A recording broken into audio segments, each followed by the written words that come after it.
Now at 5, a local school district is struggling to find bus drivers for the upcoming school year. Plus, a Native American woman stops by the 4 states on a trip to raise awareness for Indigenous women. And President Biden travels to Kentucky to survey damage caused by the deadly flooding. The 4 states' most watched news starts now. Bus drivers are wanted in the Carthage area. This is your KOAM News at 5. I'm Jalen Banks. The district's 61 school buses are in need of bus drivers. It is a demanding position because you're not only driving the bus, but you're also looking after children. Carthage School District held a hiring fair earlier this summer and was able to gain some applicants for the position. Jeff Fries, the director of transportation, hopes COVID is not going to make the staffing shortage even worse because the buses need to function daily. Any place of employment, people get sick, people get hurt, and we have to fulfill those routes. Like the buses have to run, they have to pick up the students. So there's always a need for more drivers. People who are interested in becoming a bus driver can find more information on our website at koamnewsnow.com. Safarine Warren is walking across the country to raise awareness for missing women and murdered Indigenous women. She walks for her aunt, who's been missing for over a year. Miami is just one of the many towns she will go through. With 1,032 miles already walked, Warren's end goal is Washington, D.C. She wants to talk about the problem of not only her aunts, but many others. I want them to urgently hurry up and solve their cases because I've seen a lot of other cases outside of the Navajo Nation or reservations being solved quickly, and this one should be one of them. And I am tired of waiting. I'm losing patience, and we shouldn't be treated like this. Seraphine is hoping to make it to Washington, D.C. by the first week of October. If you want to help donate to her cause, you can just go to our website at koamnewsnow.com. And now Doug Hitty joins us with the first look at the weather. Well, definitely another hot one for us today. 100 degrees again. Day number 20. We have done this so far this summer, but we do have a cold front that is sliding in. It's really going to stall out on top of us for about the next 24 hours. And along it, we're getting some scattered showers and thunderstorms, mainly on the Missouri side, but these have been strong to low-grade severe. So we're looking just southeast of Lamar, just to the east of Jasper. So here's I-49 from Jasper to Carthage. One little guy trying to pop up near Carthage. Most of these are containing penny-sized hail, but winds gusting 55, upwards to 60 miles per hour. Another cell near Greenfield. Let's track a little farther south. Here's I-44 in Mount Vernon. These cells really aren't moving, but they are going to be out there throughout the evening hours. So I'm going to break down the forecast for you here in just a bit. President Biden celebrated a major legislative win after Democrats' sweeping climate, health care, and tax bill passed in the U.S. Senate. The Inflation Reduction Act invests nearly $370 billion in climate and energy investments. It also allows Medicare to negotiate high-cost prescription drugs. The bill is estimated to lower the deficit by $300 billion, paid for with the new tax provisions, including a 15% minimum tax on large companies and an increased IRS enforcement. A COVID-free President Biden and First Lady Jill Biden traveled to Kentucky to survey the damage and meet with victims of the worst flooding in the state's history. Kentucky's governor says at least 37 people have died and 2 people remain missing. The president has made additional disaster assistance funding available. Reporter Natalie Brand has more from Washington. President Biden and the First Lady joined Kentucky Governor Andy Beshear to get a close-up look at the devastating flood damage in eastern Kentucky. They offered comfort to the victims. To see what's happened to their properties, their trailer, everything they had, and how they come together. No complaining, just getting up and going to get it done. At an elementary school now converted to a donation center, the president received a briefing on response efforts. Federal government, all its resources, we're not leaving. As long as it takes, we're going to be here. It's the president's second visit to the Bluegrass State in less than a year. Last December, he surveyed the damage after tornadoes ripped through western Kentucky, killing 77 people. The trials and tribulations we Kentuckians have faced are hard to understand. But one thing we've proven over and over is that Kentuckians do not break. During the trip, the Biden administration again pointed to the impacts of climate change and the need to invest in making communities more resilient. We're going to come back better than before. Now, as Kentuckians dig out, there's still the threat of even more flooding, with heavy rain in the forecast this week. Natalie Brand, CBS News, Washington. FEMA Administrator Deanne Criswell was also in Kentucky with the president today. She said FEMA was able to mobilize assistance quickly because it's had staff on the ground since the December tornado. She says the agency has provided more than $10 million in relief funds and hundreds of personnel to help. 3 men who chased down and murdered an unarmed jogger in Georgia in 2020 faced a second round of criminal penalties today for federal hate crimes. Travis McMichael received a life sentence plus 10 years for committing a federal hate crime in the murder of Ahmaud Arbery. McMichael's father, George McMichael, also received a second life sentence, along with 7 extra years. William Roddy Bryan, who recorded the incident in his truck, also faced a federal life sentence for his hate crime conviction. A ceasefire seems to be holding so far between Israel and Gaza militants after a few days of intense violence. Just last Friday, airstrikes kicked off the latest round of fighting. Israel's military targeted the top brass of the Palestinian militant group Islamic Jihad. Islamic Jihad shot back, firing more than 1,100 rockets. Palestinian officials say more than 40 people were killed, including civilians and at least 15 children. No Israelis died, and the ceasefire was agreed to yesterday. Still ahead, how the travel industry is staying strong despite economic issues facing the rest of America. And next in Health Watch, experts provide tips on protecting yourself from potentially dangerous brain-eating amoebas.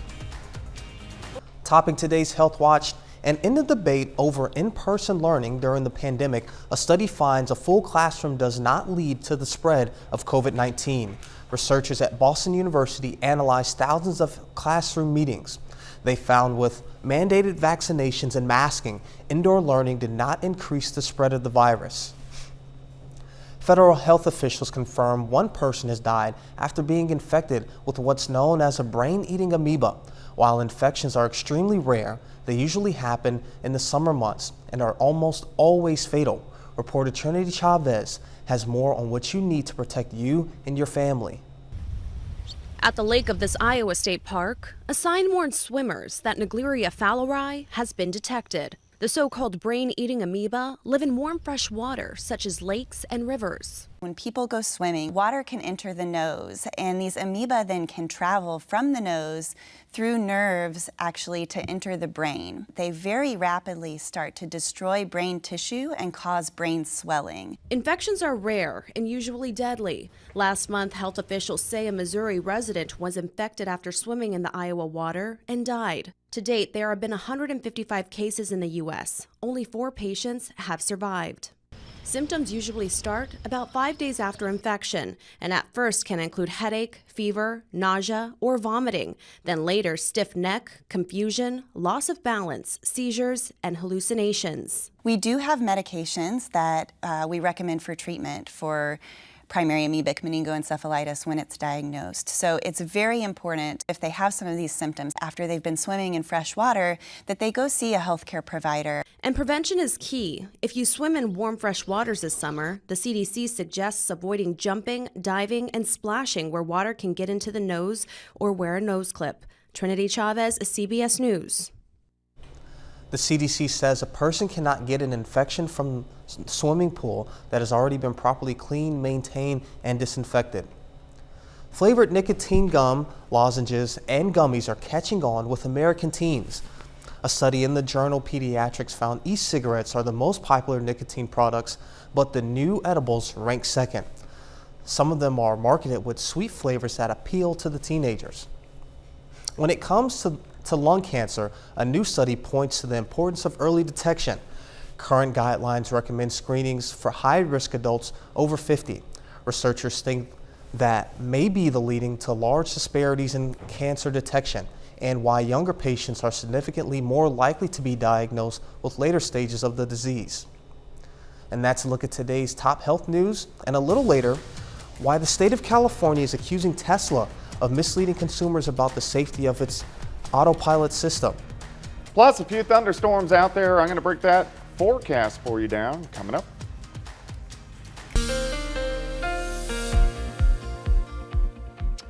Well, it turned out to be a hot one once again for us today. Temperatures are right around 100 degrees in most locations. A little bit cooler in our northern counties as a cold front has been slipping in over the past couple hours. But we do have those cumulus clouds out there. Nice shot, indigo sky, casino and resort just outside of Seneca, Missouri. But look at these thunderstorms popping up over the past hour or two, mainly in southwestern Missouri, and that's right where our little front is. Some of these storms have been strong, even low-grade severe. So when we say severe, we're talking about winds 55 to 60 and some penny to about nickel-size hail, kind of right along the I-44 corridor, and then a cluster once you get a little bit closer towards Springfield.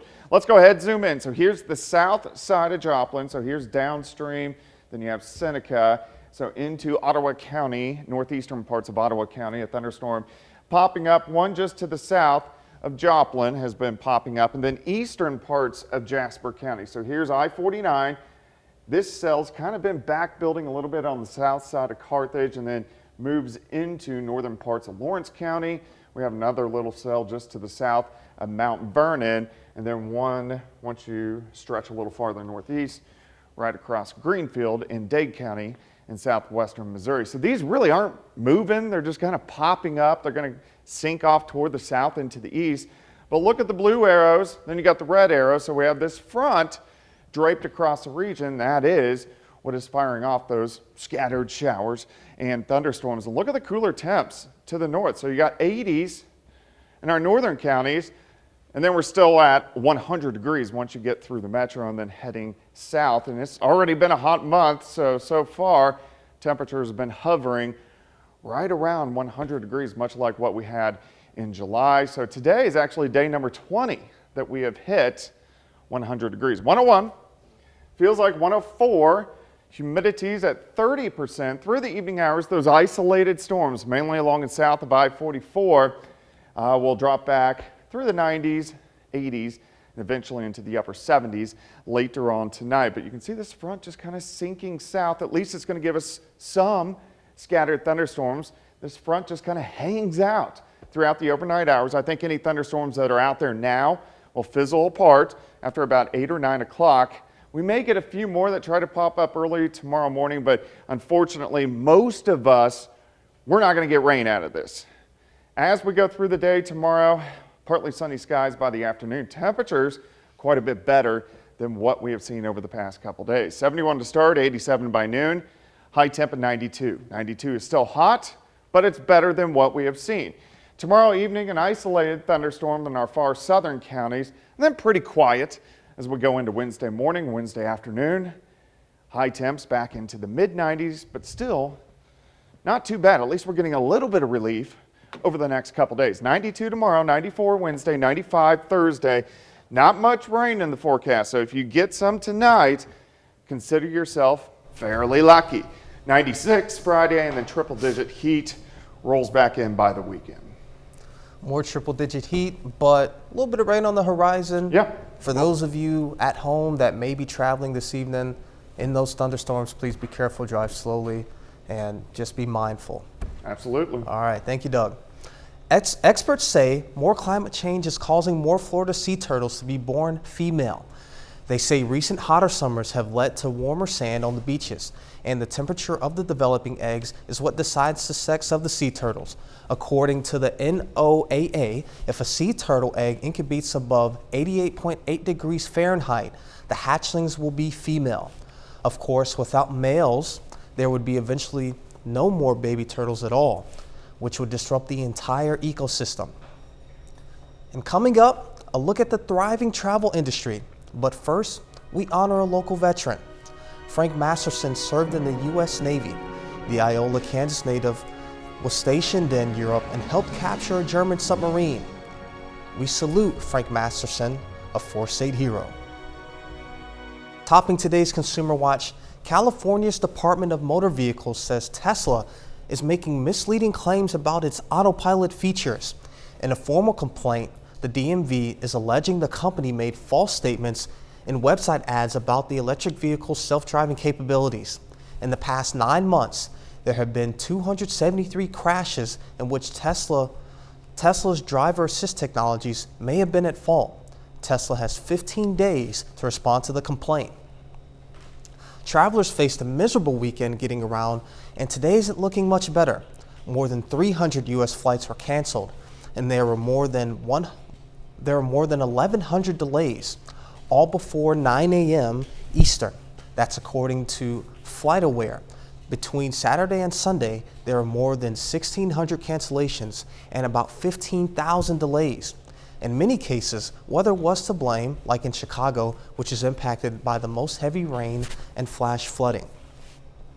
As travelers return to the skies in droves following the pandemic pause, airlines and airports across the world are grappling to meet demand.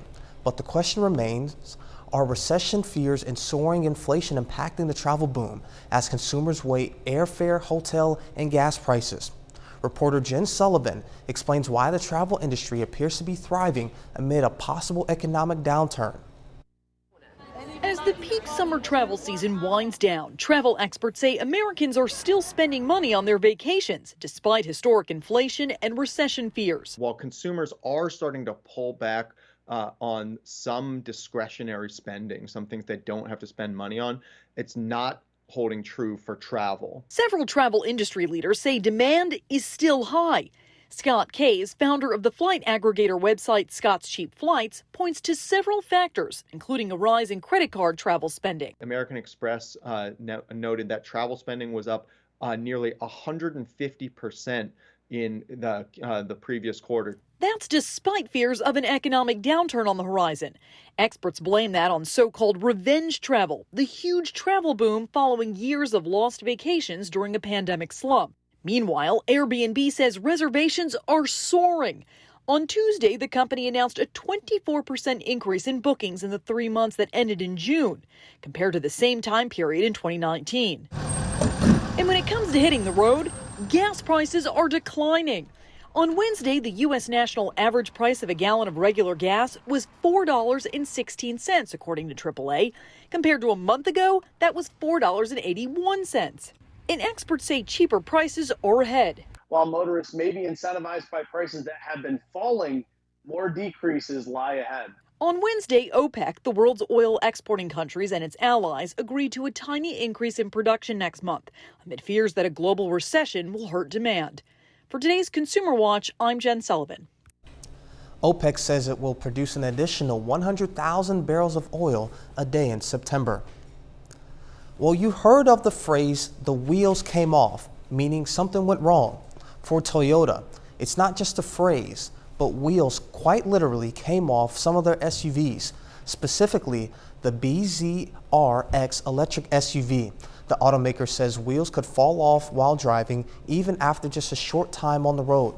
Last month, people were warned not to drive the SUV, but now Toyota is asking people to send the cars back altogether for a buyback because they haven't figured out how to fix the problem. And coming up, a final check on the forecast.